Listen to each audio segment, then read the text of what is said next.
ആദ്യം തന്നെ പോകുന്നത് ഏറെ കോളിളക്കം സൃഷ്ടിച്ച ജസ്ന തിരോധാന കേസ് അന്വേഷണത്തിലേക്കാണ്. CBI അന്വേഷണം താൽക്കാലികമായി അവസാനിപ്പിക്കുകയാണ്. ജസ്നയെ കണ്ടെത്താനായില്ലെന്നും പെൺകുട്ടിക്ക് എന്താണ് സംഭവിച്ചത് എന്നതിന് തെളിവില്ലെന്നും CBI കോടതിയെ ബോധിപ്പിച്ചു. നിർണായകമായ വിവരങ്ങൾ ലഭിക്കാതെ കേസിൽ ഇനിയും മുന്നോട്ട് പോകാനില്ലെന്നും CBI കോടതിയെ അറിയിച്ചിരിക്കുകയാണ്. തൊട്ടടുത്ത് അന്വേഷണം എത്തി എന്ന് അന്വേഷണ ഉദ്യോഗസ്ഥർ പറഞ്ഞ കേസാണ് ഒന്നുമാകാതെ CBI ഫയൽ അടക്കിവെക്കാൻ പോകുന്നത്. നമ്മുടെ പുകൾപെറ്റ അന്വേഷണ സംവിധാനത്തിന് പോലും കണ്ടെത്താനാകാത്ത വിധം എന്താണ് ജസ്നയ്ക്ക് സംഭവിച്ചത്?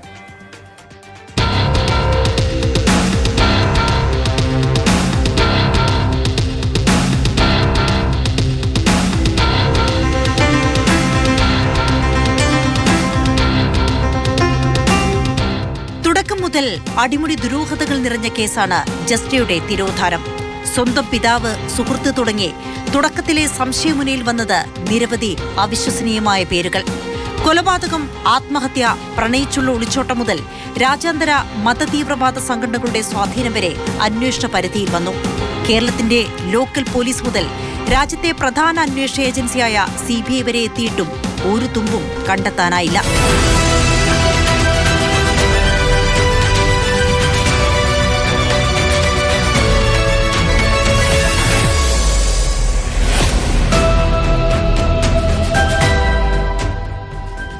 കാഞ്ഞിരപ്പള്ളി ST കോളേജ് 2ാം വർഷ ബിരുദ വിദ്യാർത്ഥിയായിരുന്ന ജസ്ന മരിയ ജെയിംസ് 2018 മാർച്ച് 22-നാണ് ബെച്ചുചെറിയിലെ വീട്ടിൽ നിന്ന് പോയത്.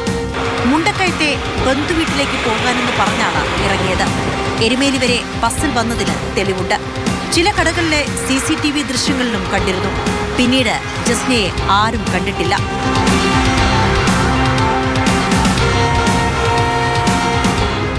ബെച്ചുച്ചിറ പോലീസ് ആദ്യം അന്വേഷിച്ചു.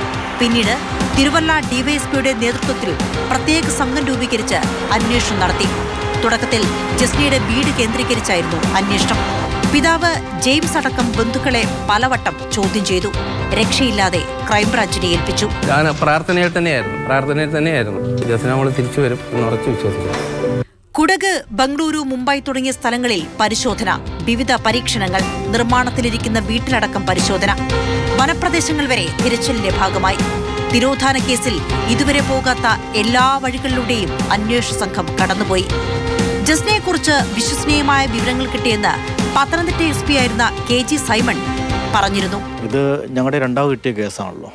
അപ്പോൾ കൊല്ലം ക്രൈംബ്രാഞ്ച് കേസ് അന്വേഷിച്ചുകൊണ്ടിരുന്നു. അപ്പോൾ ഞാൻ അവിടെ SP ആയിട്ട് ചാർജ് തന്നു. അപ്പോൾ ഞങ്ങളത് വളരെ നല്ല രീതിയിൽ നോക്കി വന്ന സമയത്താണ് കുറേയധികം കാര്യങ്ങൾ എൻ്റെ അടുത്ത് നമുക്ക് നോക്കേണ്ടതായിട്ടുണ്ടായിരുന്നു. അപ്പം കുടുംബക്കാരെ നല്ല സപ്പോർട്ട് ഞങ്ങൾക്ക് കിട്ടിയായിരുന്നു. നല്ല സപ്പോർട്ടുണ്ടായിരുന്നു അവർക്ക്. കുടുംബക്കാരുടെ സപ്പോർട്ടുണ്ടായിരുന്നു. ജനങ്ങളുടെ സപ്പോർട്ട് നമുക്കൊരു പരിധി വരെ നമുക്ക് കിട്ടി. കാരണം വെച്ചാൽ അവർക്ക് ഒന്നും ചെയ്യാൻ വയ്യാതെ വന്നു. കാരണം അന്നെൻ്റെ അന്വേഷിച്ച് എന്നാൽ പോലും എൻ്റെ അന്വേഷിച്ച് വേറെ CD കിട്ടുകയും ഒരു ഹാർഡ് ഡിസ്ക് ഒക്കെ കണ്ടെടുത്തു. അതിനെ കുട്ടി പോയിട്ടുള്ള സ്ഥലങ്ങളിൽ ഏറ്റവും അവസാനത്തെ പോയിന്റ് വരെ നമുക്ക് എടുക്കേണ്ടത്. പിന്നെ അവിടെ നിന്ന് മുന്നോട്ട് പോകാനുള്ള ഒരു കാര്യമാണ് കിട്ടാനുള്ളത്. ആ കാര്യത്തിന് വേണ്ടിയാണ് ഞങ്ങൾ 4-5 പേരുടെ പോളിഗ്രാഫ് ടെസ്റ്റിന് വേണ്ടിയായിരുന്നു പരിശ്രമിച്ചത്. പക്ഷെ ആ പോളിഗ്രാഫ് ടെസ്റ്റ് നടന്നില്ല എന്നുള്ള സത്യമാണ്. നടക്കാൻ വയ്യാതെ വന്നു. ക്രൈംബ്രാഞ്ച് മേധാവിയായിരുന്ന ടോമിൻ J തച്ചങ്കരിയും അത് ശരിവെച്ചു. നോക്കിക്കൊണ്ടിരുന്നത് പത്തനംതിട്ട SP സൈമണാണ്. അതിൻ്റെ വളരെയധികം ഡെവലപ്മെൻറ്റ് ആ സമയത്തുണ്ടായിരുന്നു. പക്ഷേ കോവിഡ് വന്നു കഴിഞ്ഞ് ആൾക്കാരെ മൂവ് ചെയ്യാൻ പറ്റില്ല. ആ സമയത്താണ് കോവിഡ് കയറി അടിക്കുന്നത്. അപ്പം അവളെ ജീവിച്ചിരിക്കുന്നോ മരിക്കുന്നോ മുതലായ കാര്യങ്ങളൊക്കെ ഒരു ധാരണയായി. പിന്നെ നമ്മൾ അന്ന് വരെ ക്രൈംബ്രാഞ്ച് പറഞ്ഞിരുന്ന കഥയല്ലായിരുന്നു പിന്നീട് വന്നത്. അപ്പം ആ ട്വിസ്റ്റൊക്കെ വന്നു. പക്ഷേ അതിനുശേഷം ഈ കോവിഡ് വന്ന് ആൾക്കാരെ പിടിച്ചുകൊണ്ട് വരാൻ പറ്റാതായി. ഞങ്ങൾക്ക് ആൾക്കാരെ തമിഴ്നാട്ടിലും മറ്റും വിടാൻ പറ്റാതായി. ജസ്നയിൽ ഞാൻ ആ പറയുന്ന സമയത്ത് കൃത്യമായിട്ട് ലീഡുണ്ടായിരുന്നു. ക്രൈംബ്രാഞ്ച് അന്വേഷണത്തിലും തുമ്പ് കണ്ടെത്താനാകാത്തതോടെയാണ് 2021 ഫെബ്രുവരിയിൽ കേസ് CBIക്ക് വിട്ടത്. പൂജപ്പുര ജയിലിലെ തടവുകാരന്റെ ഉൾപ്പെടെ പല വെളിപ്പെടുത്തലുകളും CBIയുടെ അന്വേഷണ പരിധിയിൽ വന്നു. 3 വർഷമെടുത്ത് രാജ്യത്തിനകത്തും പുറത്തും അന്വേഷിച്ചു. സംശയിച്ച 2 പേരെ പോളിഗ്രാഫിന് വിധേയമാക്കി. ആകാവുന്ന ശ്രമങ്ങളൊക്കെ നടത്തിയ ശേഷമാണ് CBI കേസ് അവസാനിപ്പിക്കാനുള്ള ക്ലോഷർ റിപ്പോർട്ട് കോടതിയിൽ സമർപ്പിക്കുന്നത്. തുടക്കത്തിൽ കേരള പോലീസിനുണ്ടായ വീഴ്ചയാണ് കേസന്വേഷണം എങ്ങും എത്താതാക്കിയതെന്ന് ജസ്നയുടെ കുടുംബവും CBIയും ആരോപിക്കുന്നുണ്ട്. ആദ്യകാലങ്ങളിൽ നമുക്കിവിടെ പറ്റിപ്പോയത് ലോക്കൽ പോലീസിൻ്റെ അനാസ്ഥയാണ്. ഞങ്ങളുടെ വീട്ടിൽ വന്ന് ജസ്നയ്ക്ക് വേണ്ടി ഞാൻ പരാതി കൊടുത്ത് 7 ദിവസം കഴിഞ്ഞാണ് ഇവിടെ പോലീസ് അന്വേഷിക്കാൻ വന്നത്.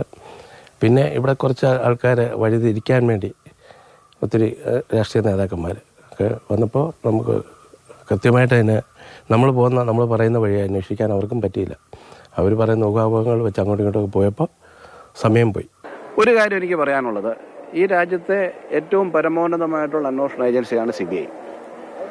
ആ CBI ഒരു കുറ്റവും പറയാൻ എനിക്ക് കഴിയില്ല. കാര്യം ഞാനോ എന്നെ പോലുള്ള IPSലോ സാധാരണ പോലീസ് ഉദ്യോഗസ്ഥരോ ഡെപ്യൂട്ടേഷനിൽ ചെന്ന് പോകുന്ന ഒരു സ്ഥാപനമാണ്, ഒരു ഓർഗനൈസേഷനാണ് CBI.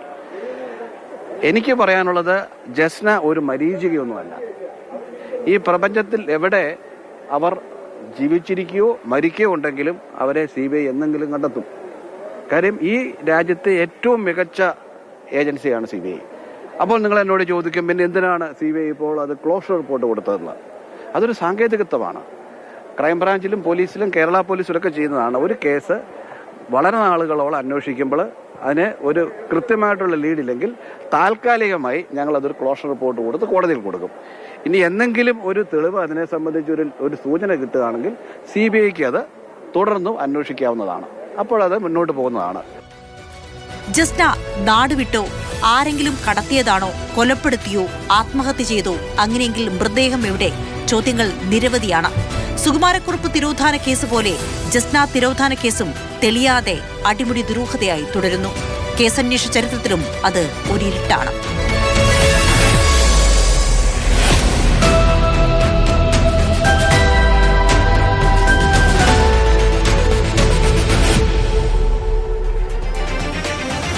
കോവിഡ് കാലത്ത് ജസ്നയ്ക്ക് എന്ത് സംഭവിച്ചു എന്നതിലേക്ക് കേരള പോലീസ് എത്തി എന്ന് പറഞ്ഞിടത്ത് ഒരു പ്രതീക്ഷയുണ്ടായിരുന്നു.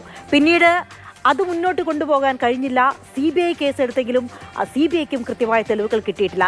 ഇപ്പോൾ CBIയും ആ കേസന്വേഷണം താൽക്കാലികമായി അവസാനിപ്പിക്കുമ്പോൾ അന്ന് പത്തനംതിട്ട SP ആയിരുന്ന KG സൈമൺ, അദ്ദേഹം നേരത്തെ ടോമിൻ ജെ തച്ചങ്കരി പറഞ്ഞതുപോലെയുള്ള പ്രതീക്ഷകൾ തന്നെയാണ് പറയുന്നത്. പ്രതീക്ഷകൾ അവസാനിച്ചിട്ടില്ല. താൽക്കാലികമായാണ് CBI കേസ് അവസാനിപ്പിച്ചത്. CBI അന്വേഷണം തുടരും. ക്രൈംബ്രാഞ്ച് അന്വേഷണത്തെക്കുറിച്ച് CBIക്കും ആക്ഷേപമില്ല എന്നുകൂടി അദ്ദേഹം ഇപ്പോഴത്തെ പുതിയ സംഭവവികാസങ്ങളുടെ പശ്ചാത്തലത്തിൽ പ്രതികരിക്കുകയുണ്ടായി. ആ പ്രതികരണത്തിലേക്ക്. അപ്പം അതുവരെ അന്വേഷിച്ച് കിട്ടാത്ത പല കാര്യങ്ങളും കണ്ടെത്തിയുണ്ട്. പക്ഷെ അത് പുറത്തു പറയാൻ പറ്റത്തില്ല. അത് CD ഫയലിലുണ്ട്. ഇപ്പോഴും പറയാനായിട്ട് ബുദ്ധിമുട്ടുണ്ട്. ഇപ്പം CBI അത് ക്രൈംബ്രാഞ്ച് അന്വേഷണപ്പെടി നല്ല അഭിപ്രായം പറഞ്ഞതുകൊണ്ടാണ് എനിക്ക് കിട്ടുന്ന അഭിപ്രായം. അതിനെ ഒരു തള്ളുകയോ അല്ലെങ്കിൽ അത് ഇതായി കളയുകയൊന്നും ചെയ്തിട്ടില്ല. തീർച്ചയായിട്ടും അവർ അതിനെ ബേസ് കൊണ്ടാണ് തുടർന്ന് അന്വേഷണം നടത്തിയിട്ടുള്ളതും. പക്ഷേ ഇപ്പോൾ ഫൈനലായിട്ട് അവരൊരു ഫൈനൽ റിപ്പോർട്ടില്ലെങ്കിലും ഒരു താൽക്കാലികമായിട്ട് അവരിങ്ങനെ ഈവൻറ്റ് റിപ്പോർട്ട് കൊടുത്തിരിക്കുകയാണ്. സത്യകാലം ഉപരിയായിട്ട് ഇതിൻ്റെ സാധ്യതകളാണ് ഞങ്ങൾ പഠിച്ചത്. സാധ്യതകൾ പഠിച്ചപ്പോഴാണ് കുറേ അധികം കാര്യങ്ങൾ കിട്ടിയത്. എന്തുകൊണ്ട് ഇത് വരാൻ ഇടയായി, എങ്ങനെയാണ് ഇത് പോകാനായിട്ട് വരുന്നത്, രാവിലെ എങ്ങനെയാണ് പോയിരുന്നത്, കുട്ടി പോയപ്പോഴുള്ള ആ കുട്ടിയുടെ ചെയ്തികൾ, അതെല്ലാം കൃത്യമായിട്ട് പഠനത്തിന് വിധേയമാക്കുകയും സ്വന്തക്കാരായിട്ടുള്ള ആൾക്കാരെ കണ്ടുവയ്ക്കുകയെല്ലാം ചെയ്തിരുന്നു. KG സൈമന്റെ പ്രതികരണമാണ് കേട്ടത്. ഇപ്പോഴും ഉത്തരം കിട്ടാതെ അവശേഷിക്കുകയാണ് ജസ്ന തിരോധാന കേസ്.